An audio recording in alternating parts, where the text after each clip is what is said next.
Bisita tayo.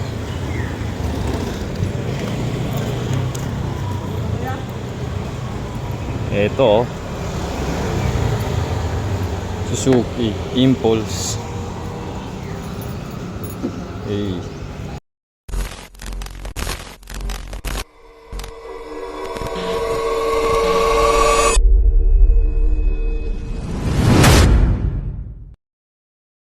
Siyempre dito tayo sa bike shop gagawa kasi walang kasama si Bayaw rito eh. Hindi pa makapunta dun sa shop ni Master Shopman. Carb cleaning tsaka install ng tawag dito, temperature gauge. Hey. Ito yung ikakabit natin. Ay, lak ah.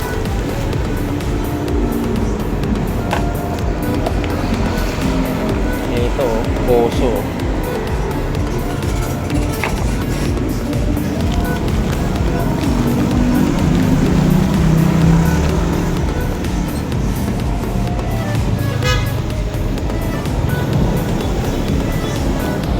Ito, nahulog. Yan.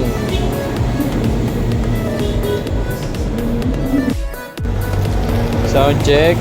Tingnan natin yung minor niya kasi bumababa, tumataas daw yung minor eh.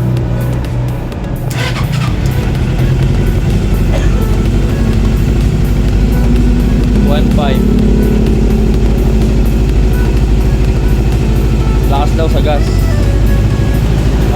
470 niya. BGC, Makati, BGC. Tatlong balik. BGC pa Makati, Makati pa BGC, tapos BGC pa Makati. Pag mainit daw, mataas masyado yung minor. Pag malamig, namamatay. Ginamit ko na kasi ito galing sa kabila eh. Kaya medyo mainit na. Taas nga.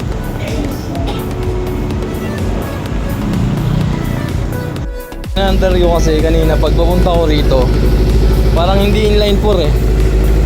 So yun, tinignan ko rito. Yan, nausok, diba? Ito, wala. Patay oh. Yung dalawa, tatlo, okay. Yan, nausok. Mainit yan. Yan oh.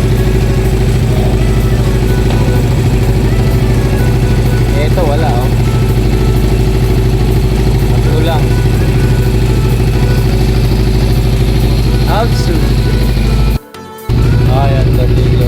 Tsaka sobrang talbog ng shock na ito. Putik.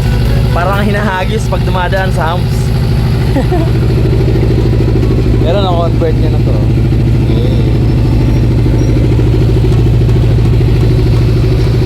Natin kung may kuryente yung dos.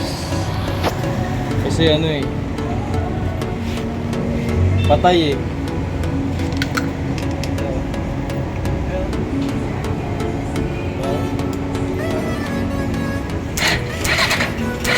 Meron eh.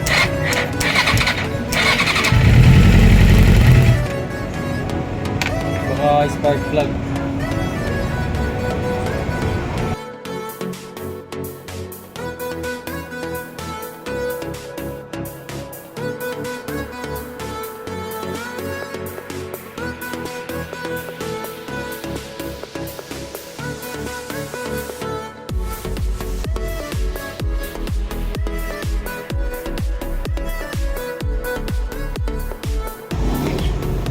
Mukhang very dirty yung tangke mo, boss, ha?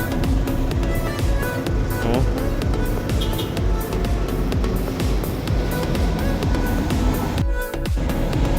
Ito na yung carb niya. Ang dumi ng filter. Malamang madumi tangke na ito.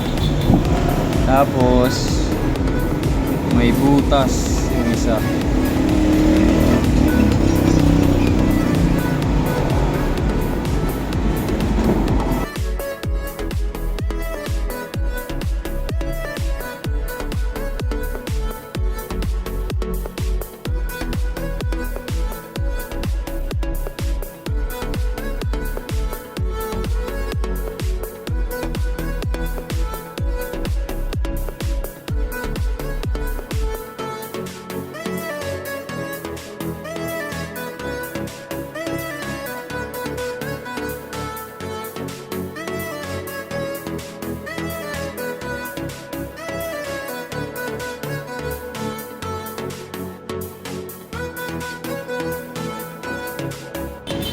Alright, nakakalas na natin yung kanyang mga jettings, fuel screw. Lilinisin na lang natin. Lilinisin ng maigi para dumaloy ang mga dugo sa kanyang yan o, dumi o. Kalawang yan kalawang talaga yung ano niya, tangke. Dahil dyan, lilinisin na rin daw natin yung tangke niya. So, lalagyan natin ng rust converter. I-drain muna yung kanyang gas. Dumi o.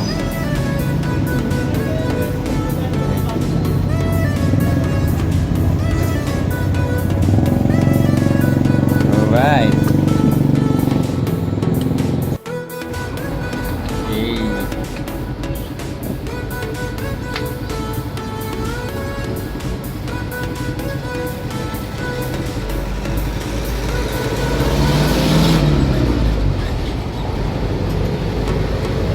Ito na lang, lilinisin ko pa.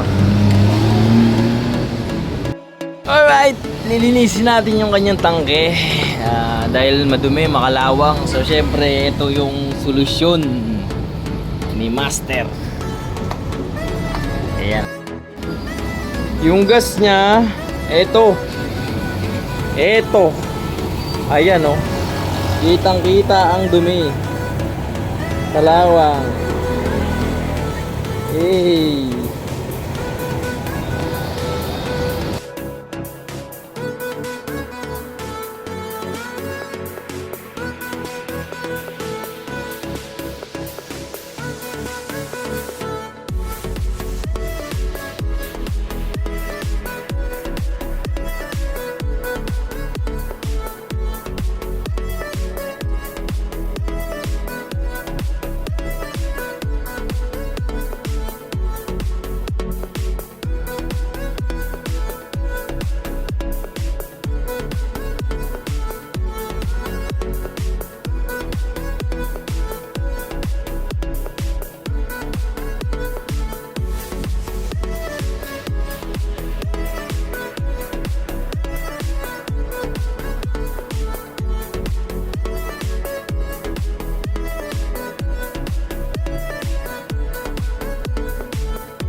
Ayun, may napansin ako. Kakabit ko na kasi yung carb. Nakita ko yung throttle cable niya. Ayan o. Konting-konti na lang. Konting-konti na lang. Hindi, doon na. So, wala na to. Ito. Gas. Ito, return. Palitin na itong isang cable. Yung sa gas, okay pa naman. Napakatigas tanggalin ng spark plug niya. Nasugatan pa nga ako. Grabe. Ilang taon na kaya itong spark plug na to. Ito yung spark plug niya.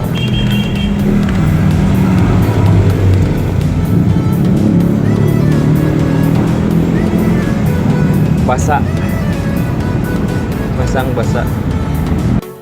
So yun, nakabit ko na yung spark plug na bago. Ito, trinay ko to kasi patay to.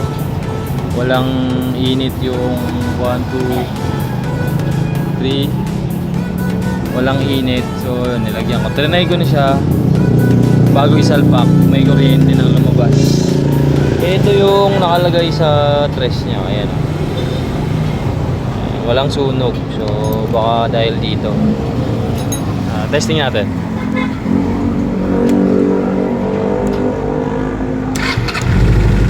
Yun.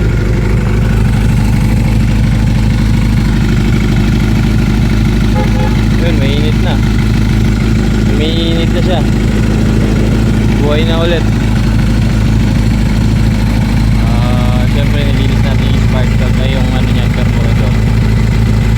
Ayan, okay na yung tunog, oh.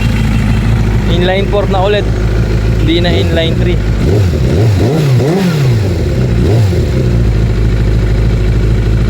Eh, kaso may problema. Hindi natin malalagay yung kanyang temperature gauge thermostat kasi malaki yung hose. Hindi kasya yung adapter na nabili namin. Alright, pwede mo na kunin to. Tutono ko na lang.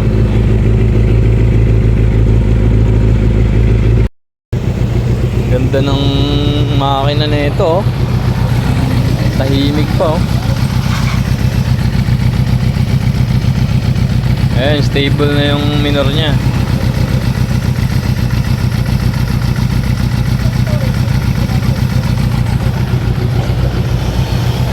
Dito sa packing gauge sobrang baba, pero kung pakinggan mo yung makina nya, saktong sakto lang naman tunog. Hey,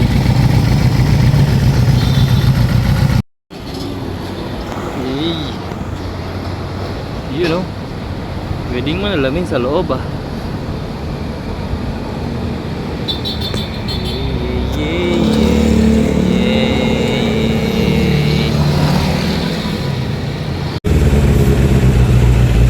Yun, 85, kumandar. Yan, maandar na. Kaso problema to, bumilog, hindi ko masagad eh. So yun, mainit siya. Palitan na lang natin to. Kung may mabibili ka, palitan mo na lang ito. Kasi bumilog eh, oh, malambot. Ayan, namandar na yung pan mo. Alright, 85 automatic pan. Alright, tapos na.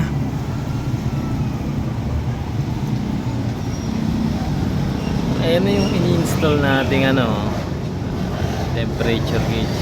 Temperature, ayan, tumutulo eh. Kasi bumilog yung sensor eh. Sabi ko palitan na lang ni sir ng bago. Pero hindi naman malakas yung tagas, pa isa-isa lang. Nakapalitan niya naman yun.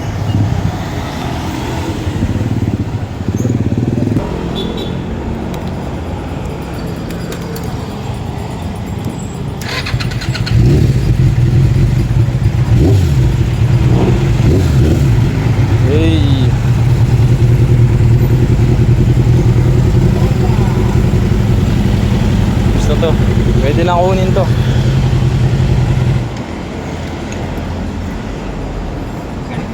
Shout out kabayan.